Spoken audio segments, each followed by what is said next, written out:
beautiful life.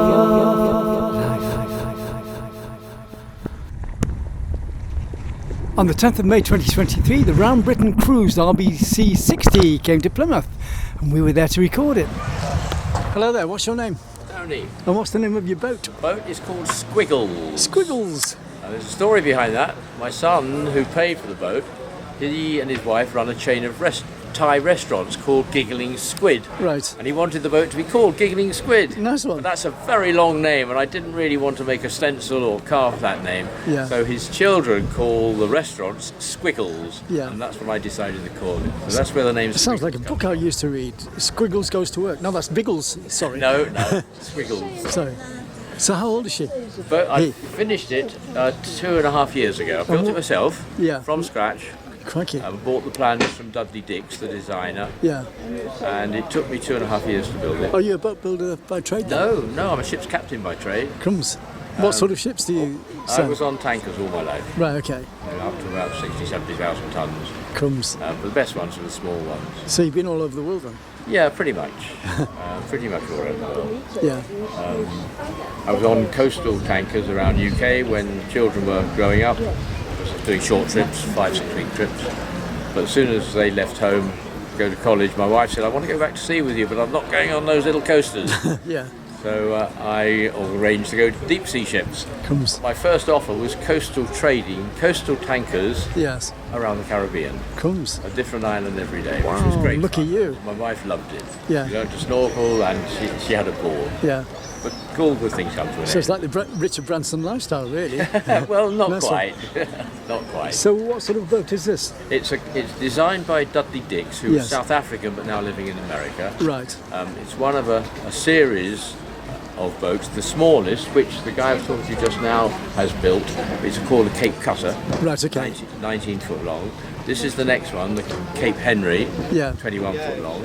The next one was the Cape May, which was 25 foot long, and he also did one I think at 32 feet. I don't know what he called that. Yeah. And that was just increasing the dimensions on the same design, but beyond that it doesn't work. Yeah. So Did you alter the designs for your own specifications? very slightly, and with Dudley Dix's approval, Yes. the spec copies in a way the Cornish shrimp and Cornish crabbers, where Right. an outboard engine in the cockpit well here. Yeah. That's what the spec called for. But my son didn't want a smelly outboard engine. He said, I've got an electric car, can't we have an electric motor? Yeah. So I looked into that. Environmentally friendly. Yes, and Dudley Dix agreed with my proposed modifications, so we've got lead-acid batteries inside, 240 kilos of them, which replace part of the 300 odd kilos of designed internal lead ballast. And that it works all right. Not very powerful. I have to work with the tides, and it serves me fine. And how long? Sorry, go on. When my son comes down and wants to motor it up the Tamar, I've got plenty of juice to take him all the way up to Cowstock or Coteal with his family on board for a picnic without having to worry about sailing. And how many people helped you build it? How many? Did you have any help to build it? No, not really. Yeah. I've got some friends to help with a couple of major jobs. Turning over, of course, was quite difficult. 3 people did that. Laying up the hull is sheathed in fiberglass. Yeah. And I had a friend helping me with that, and also with painting. We're using 2-pack paint, where you've got to keep going. But most of the work I did all by myself. And how long did it take? 2.5 years, Crikey. which was reasonably short. I believe there was somebody who built one in 8 or 9 months. Yes. And he also had a job. Yeah. He was an expert though, because he had built an aeroplane and flew it. Crumbs. He was an expert in lightweight construction. Yeah. But I don't think his marriage survived. Yeah, I can imagine if he's Yeah, work hard. 4 or 5 hours a day after an 8-hour working A day. bit geeky when you're at it all the time. Yeah. So, How did you get into sailing big tankers then? I joined my first ship as an apprentice, a deck apprentice, with a big oil company when I was 17. And where was that? No, on my 17th birthday. Yeah, where was that? I joined the ship in Milford Haven. Yeah. It was a British oil company. I left my last ship on my 60th birthday. And why did you decide on the Merchant Navy? I wasn't very bright at school. I wasn't going to achieve the exam results that my parents had hoped for me. Yeah. and my father worked for a Danish shipping company as a in the London office, not seagoing. And he'd been around ships all his life. He started off as a 16-year-old boy in the docks of London as an agent's runner, and worked for the same company, except for the war, throughout his 45 years. And we used to go to Denmark on their ferries, the old-fashioned ferries from Harwich, for our holidays. And I used to love it. And I'd spend ages on because he knew all the captains. I'd spend ages on the bridge, which passengers didn't normally do. Nice one. And they knew that I was interested in the sea. And they would have in the paper for deck cadets. Nice one. They asked if I would be interested.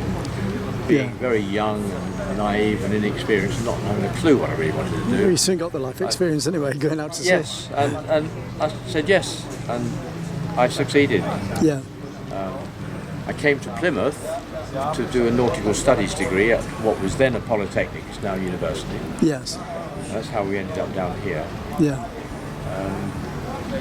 But I went, basically I did, after that I did a couple of years surveying, ship surveying, but felt guilty going on board a ship and telling captains and chief engineers what they'd done wrong.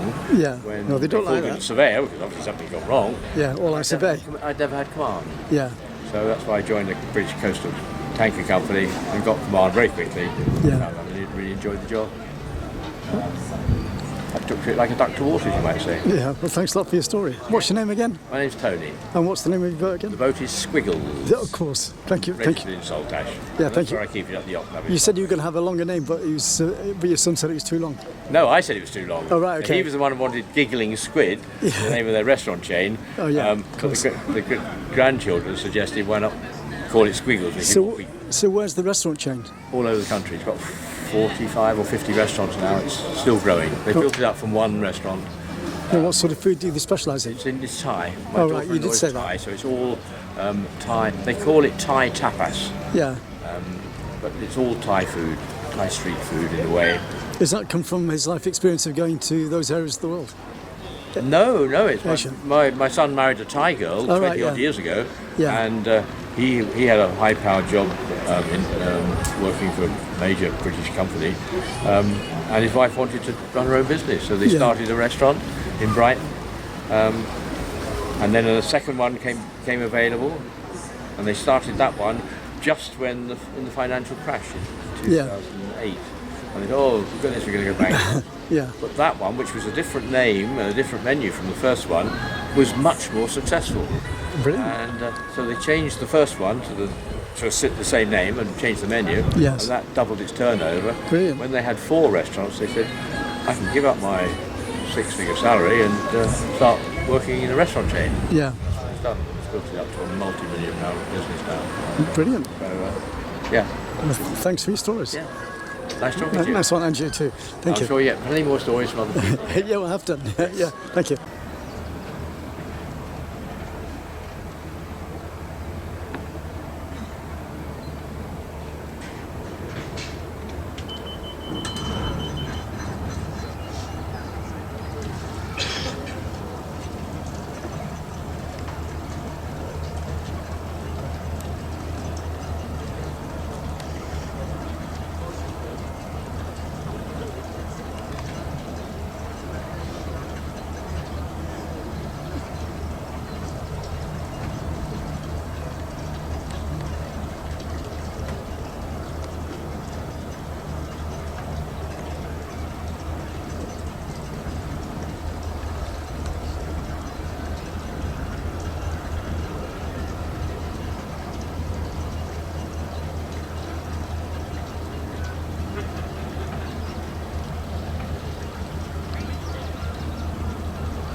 Sailing, go up to Tor Point.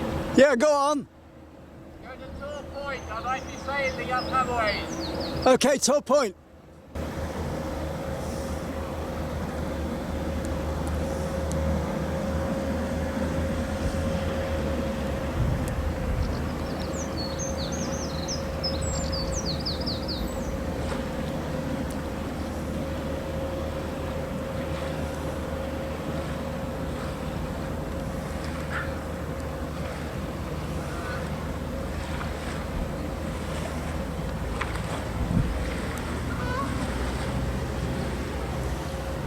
to make my way back to Saltash now. Right, okay. So when I get round Devil's Point into the dockyard, I'll probably be sailing if you want to see me under full rig. Okay, I'll head there. Take your time and I'll...